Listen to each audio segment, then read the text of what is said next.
Good afternoon, everyone. Welcome to BT Talks. I think it's episode 11 already. I'm with my good friend and entrepreneur, Michael Wiesenfeld. Michael is French-American. I know him already for more than 10 years. From our days in New York, he came to Miami a little more than 10 years ago, I think. And he established himself here with his family. He built a real estate company. He got involved in a lot of different things. And before we start the conversation, I'll let Michael introduce himself a little bit.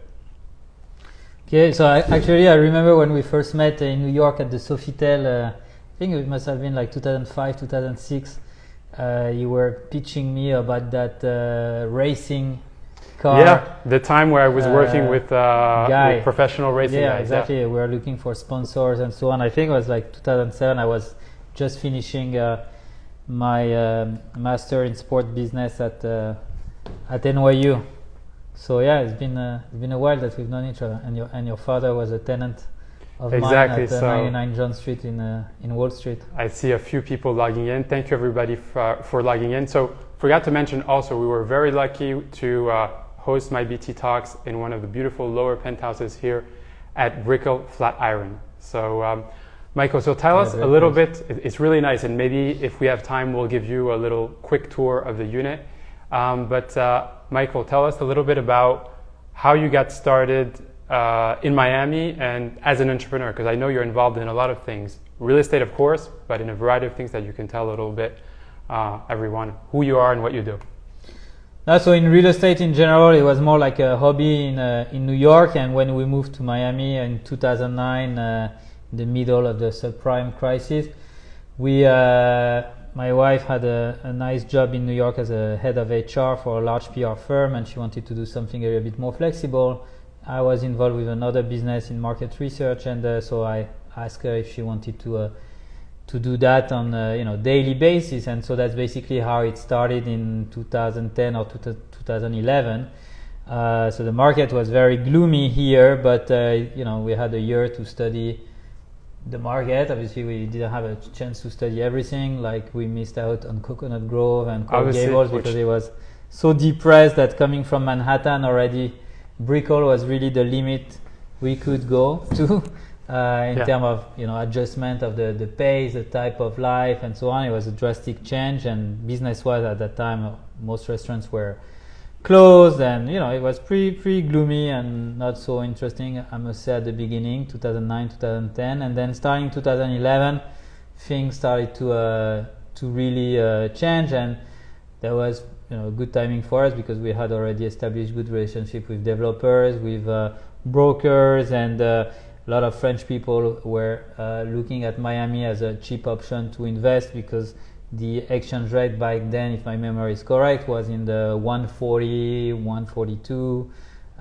even maybe a little bit more. But it was a very good deal. So that's how everything started. I used to be a sports agent in soccer, among other things, when I was in New York, and so I started with my first clients being soccer players. And soccer, we have to say, is one of Michael's biggest passions. So. Yeah, this is my biggest passion. The French national team mainly, but Marseille also as a team, although I don't really care as much, and they are not as good as they used to be. But and being here, it's a little bit tough to follow. But soccer is my passion. I've been traveling to I think 4 World Cups and 4 European Champions League following the national team, and the most epic moment was when we went with my father, my son, and my brother to the final in Moscow to see France take on their second World Cup.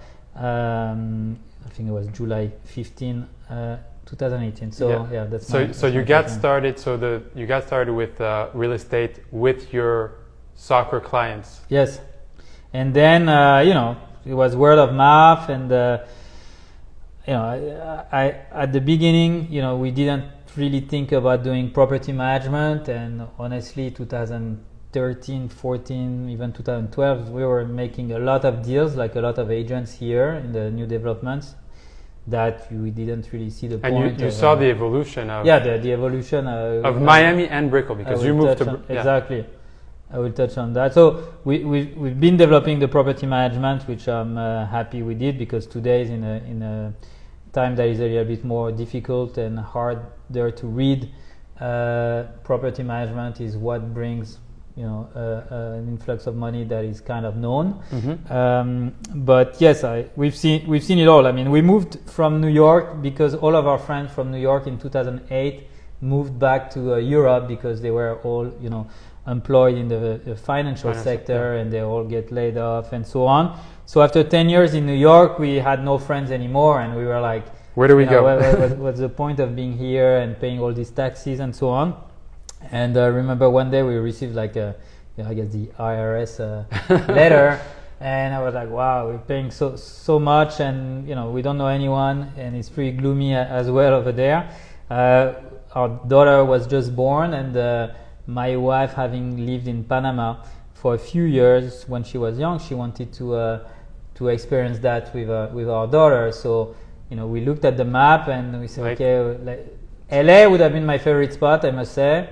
I was dreaming about moving to LA, but I think we all have this kind of dream. I lived in LA for a year, which I loved.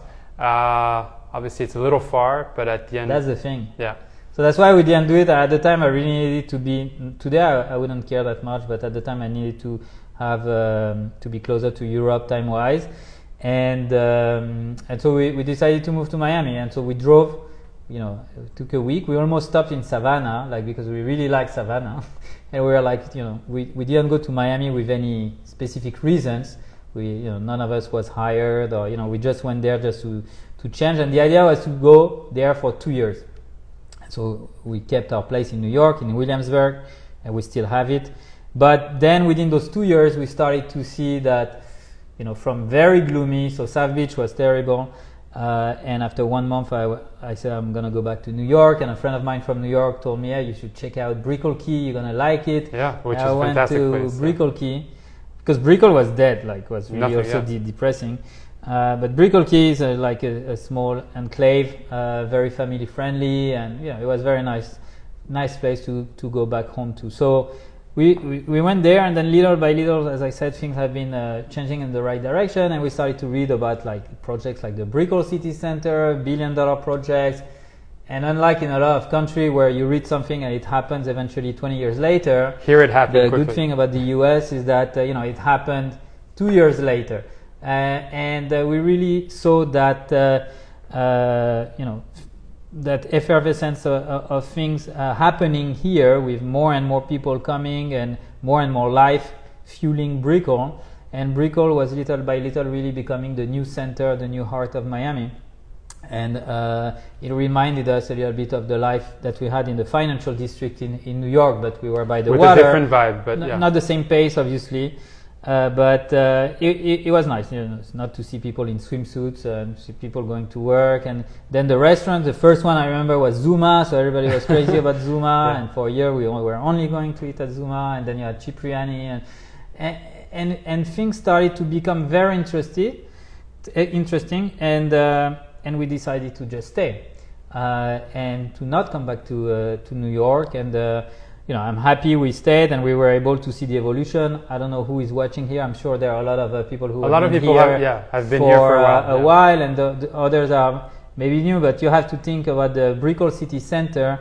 A part of it, the one that is across from the River Oyster Bar, where you had that restaurant, the Italian restaurant that closed, the competitor of Casa Tua, I forgot the name, La Centrale, closed, and now it's something else. I mean, there and across from that used to be 15 or 18 tennis courts. And what is Brickell City Center was nothing before. Was just a vague space enclosed in metallic frames. And now it's an architecture. And now it's architecture beauty and the center of Brickell. And I think Brickell is really the boost of Brickell and the boom of Brickell is really why we've been reading all over the world about Miami being a hot place. Of course. And now hopefully downtown will follow, and then it will become like a big neighborhood, downtown Brickell, that we won't differentiate, and little by little it will plug in with also Omni and with Wynwood, and eventually all of that is going to consolidate, I think, as a big That's something I really like, and in Miami is the different neighborhoods and the growth. I mean, obviously I really love Brickell, and I also saw it grow a lot. I didn't live here the past 10 years, but I've been coming a lot. But also the other neighborhoods, like you say, Wynwood and Edgewater and Miami Beach, like all the different neighborhoods of Miami are constantly evolving. So and quickly. Yeah, and they were all very small, and then they're expanding very quickly. So at some point, the good thing is those neighborhoods. The bad thing was in between those neighborhoods, it was like kind of very tough areas, darker areas, and now these areas are being more and more consolidated. Yeah. So it's becoming very interesting. Guys like WeWork that came, and I think altogether they have almost 200,000 square feet across downtown and Brickell. A lot of startups, big companies like Pininfarina, I think Spotify, Samsung.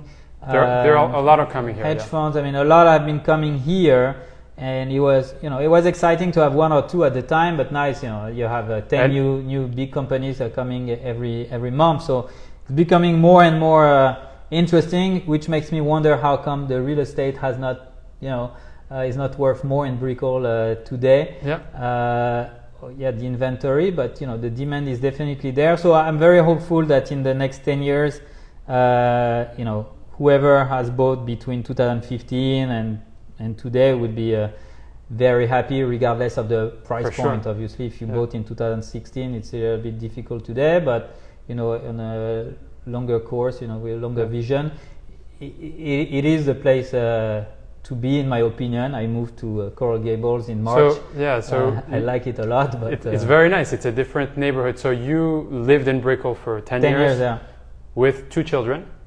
Yeah, we rented in Brickell Key, and then we bought in an empty building in. So at the start, the Icon Brickell. At the start of Icon. 2011. I remember it was February of 2011. We were seeing that building across from us, the Icon from Carbonell, and we were like, "Oh my God, we cannot live there. It's all dark and so on." And we went and we saw this great agent, Susan, she's there, and at the sales center, and she showed us like a list of 30 availabilities for 3 bedrooms, the corner, the zero online. And then we were not excited. And so in May, I told my wife, like, our lease is up, and I feel that the market is going to go up, and I really feel that's the time to buy. So we went there, and there were only 2 available. We went up. We said, okay, let's take it. We went down, and we were like signing the 15th page of the contract, and she received a mail saying, "Oh, sorry, someone else took it." Wow. So we were left with one apartment that we didn't really like the finishes, but we ended up taking because we didn't have other options. But that's to say how it changes from February to May in 3 months, from like 35 units in the inventory, and we were talking like 900,000 to $1 million type of unit, 1.1 maybe.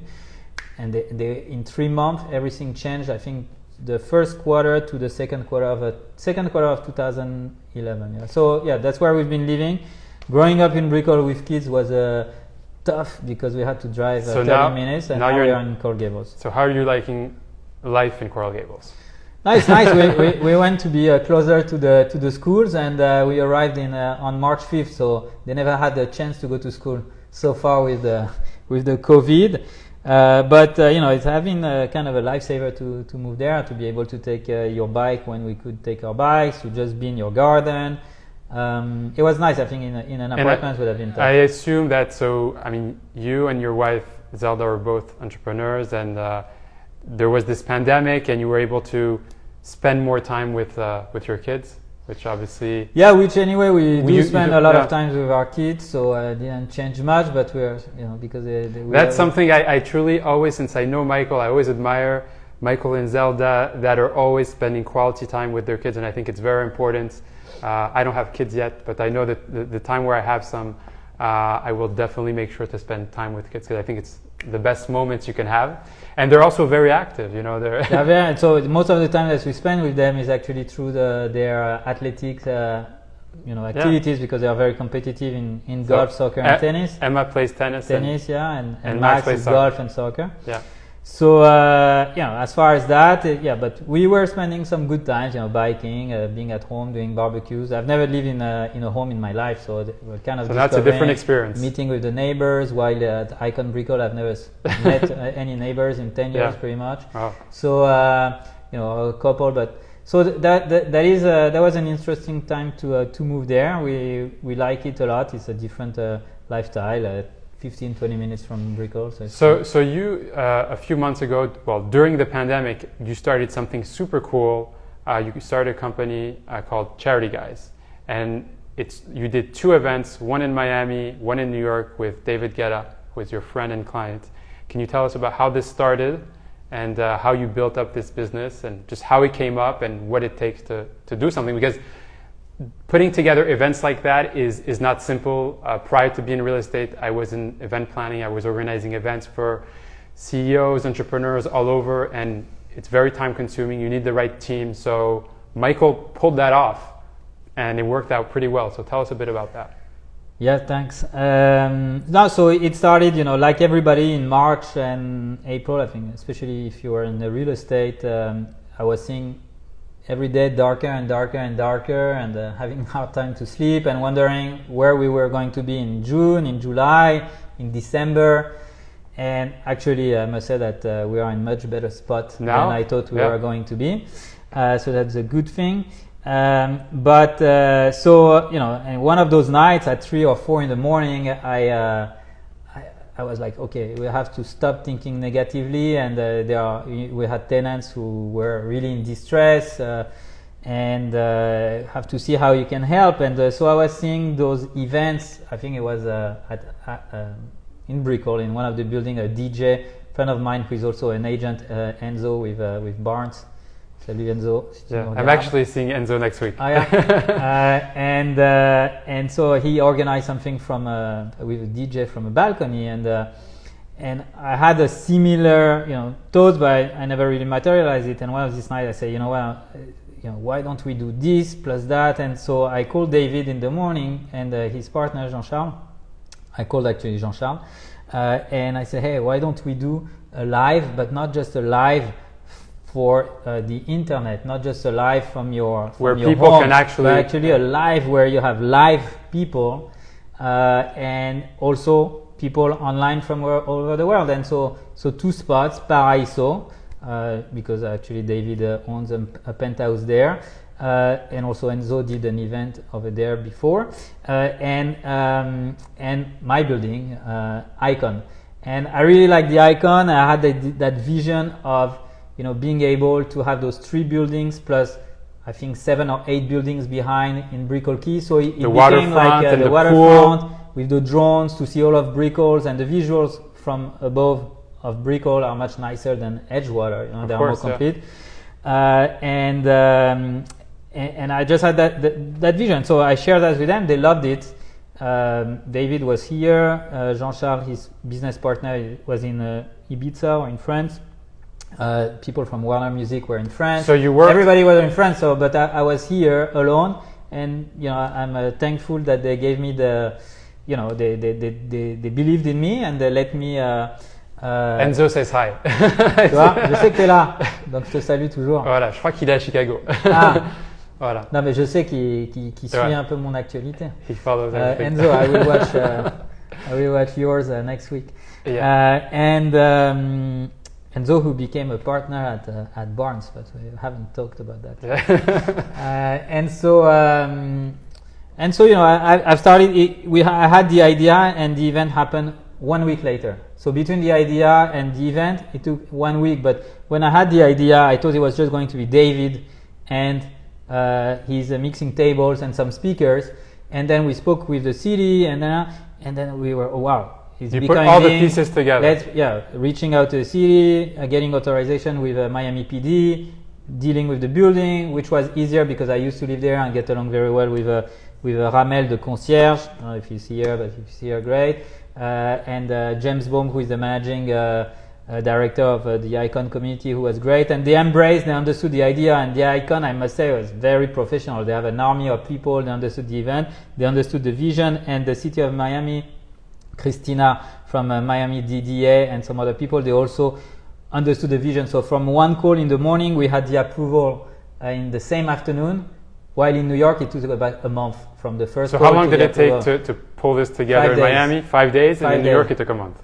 A month and a half, and nobody was picking up the phone and so on. And they were in another situation with the COVID, and also in New York, we started with a vision that was already super sophisticated. I mean, we were aiming at the Empire State Building, we were aiming at the top of the rock, while here we had no pretensions, and we didn't know that it was going to be a big hit like that. And I think it's Jean-Charles, or I don't know who decided to, hey, let's bring the Zoom, the fans through Zooms during the live, and that's something that we just did like that. But if you look today, the NBA, the fans are there, the US Open are there, the Premier League, everybody is now bringing the fans live to the stream, and we pioneered in that. And I think at that time people had little hopes about what was going on. They had 1 month of quarantine, and they were pretty depressed and pretty sad, and it helped. It was the perfect timing. Perfect timing.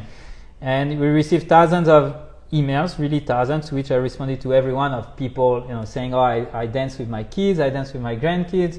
I remember Alicia Cervera told me she threw a small party at her home, and she was dancing in front of the big screen. I mean, people of all ages were dancing, and all over the world, like my parents at 2 a.m. How many people did the David Guetta event in Miami reach? How many people worldwide? We had 27 million. Live we had 12 or 13, but then after 1 week we had about 27 million. 27 million. And we raised $750,000 to different charities. Net, because David paid for, not only David matched, but David paid for the whole production and so on. So it was net. It was not like we take money.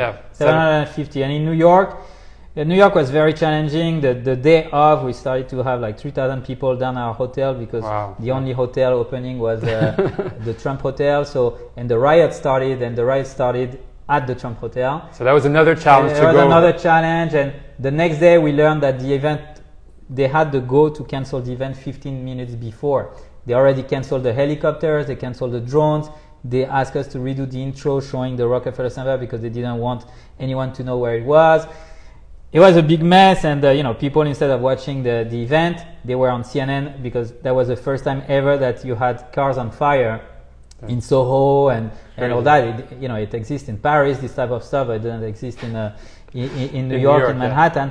So it was a mess, but we still had, I think, 7 or 8 million people, and altogether we had 25 million views, and we raised another $500,000. And it was magnificent. It was like amazing. But the one in New York, the emotion that we felt, because you were on top of the rock, top of the rock in New York was under. But in our mind we had like the helicopters, nobody realized, and everybody thought it was great. But in our mind, it was half of the vision that we had. So now that you've done these 2 events, when is the next one? Is it top so the secret? Next one, not? No, as I like to say, unfortunately, COVID gave us the opportunity to do these events, and now we had 3 events that got cancelled because of COVID. So one was supposed to be in Bayfront Park, was a festival. We had a very nice vision. I'm not going to share too much about it because I'm still hoping it is going to happen. But a very cool concept, festival with 3 artists. Different from last time. Then we're supposed to do a different type of event with the Inter Miami. It was not really charity guys, but it was still with a DJ. It was a virtual tailgating with a DJ at the stadium and so on, and maybe people in the stadium in social distancing mode. But because of the spike of COVID cases, it was not possible.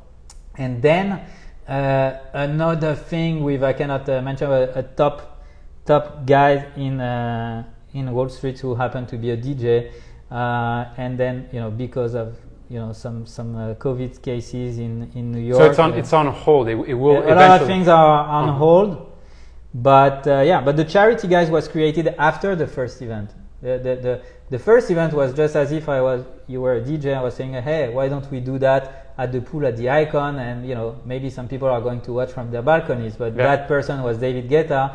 And we had 8,000 people watching live from their balconies, plus tens of millions of people watching all over the world. That's how it became huge, and it was in the press and so on. But now we need to find other opportunities. It's not that easy, but we have a lot of ideas, and we've been working 15-18 hours a day during those 2-3 months, and everybody was happy to take a break, I think, in August. And working virtually, so everybody in a different... Virtually, so we were doing twice a day, So why the charity guys? Because my friend Jean-Charles called our WhatsApp group that we were doing the FaceTimes twice a day. We were 4 of us, Jérémy, Pierre-Georges, and Jean-Charles. We were doing, it was called the Wise Guys. That was our core group. And then cool, there were a team of maybe 25 people. Yeah. But in that group, the control center for the events, we were the 4 of us. It was called the Wise Guys, and we were looking for a name for the company. And I said, okay, let's call it the Charity Guys. And so now I've started, because all that made me think that I really wanted to go back more to my first love, which is a talent representation, event, entertainment, something more creative. So we've started something called the Talents Guys. So I don't know where it's going to lead us, but the website is so there. Now you have the Talent Guys. The talentsguys.com. You can check it out. But the Charity Guys is part of Charity Guys, yeah. Got it. It's part of it. I mean, yeah. It's more like a conceptual thing between a small group of people with some aspirations. And very strong, obviously, friendships and business relationship and a high level of trust, because again, kudos to them, because there is not one person in the world that would have hired me to organize like even a birthday party. So organize 2 there you go. Like so that's what it is to really, when you have I think Michael is a good example of when you have a vision and you put together the right people, because obviously you could not do it just yourself, but you put together the right people and you have a vision and you do whatever it takes and you make it happen. And I think it was very successful events. Unfortunately, right now there's still a few things with COVID, so things are on hold, but I have no doubt that the next events are going to be fantastic. The last question I have for Michael, because his first passion is soccer. We see that now, there's the Inter Miami who's here. There's a few great players that just joined. What do you think about the team? Is it going to be one of the top teams here? And is it going to have an impact on the city of Miami? And eventually, I'm sure it will. So first of all, the stadium, which is their backup stadium, but I think it unfortunately might be their stadium for a while, because the city of Miami is so slow, and Beckham has been so patient and have been asking for, since 2013, January 2013, that he announced that he wanted to open the franchise here, and he still didn't get the stadium deal done. Fort Lauderdale, I think it took them 3 weeks or 4 weeks to approve the job. They built a 200 million stadium that is unbelievable, and once it opened, I invite everybody to go. It's a small stadium, but the experience is truly fantastic. Behind the goals, you have the how you call that, where you have the seats. Oh, the bleachers. The bleachers that with the most angle in a soccer stadium or even an NFL stadium in the US. So it's like you feel like you are in South America. And the first 15 row of these seats behind the cages, you have to stand. You cannot sit. So there is an atmosphere, and the luxury suites are just off the pitch. So it's exactly like that. You sit here and the pitch starts 6 feet away, so perfect for social distancing with the players doing his throwing. But there is no steps, there is nothing, and the bench of the players is not in front of you; it's just next to you. So it's an incredible experience. I haven't been, but I'm looking forward to go. Yeah, you should. For any soccer fan or even not soccer fan, just to experience what it is to be in this new stadium and follow the Inter Miami. And Namatuidi is French world champion. I think Higuain is might be signing. And to answer your question, I think it will have definitely an impact. I think they will have a very good team, although now they are not doing so well. But it's the first year, difficult year. You don't play at home with your fans. Athletes, they need to feel the love from the fans, and that's their fuel. But I think at the US Open right now, it's very hard for them to play. It's hard, but the day they will have a stadium here, it will definitely have a huge impact. For me, much bigger than the Miami Heat and so on, because Beckham has a great team around him, great vision.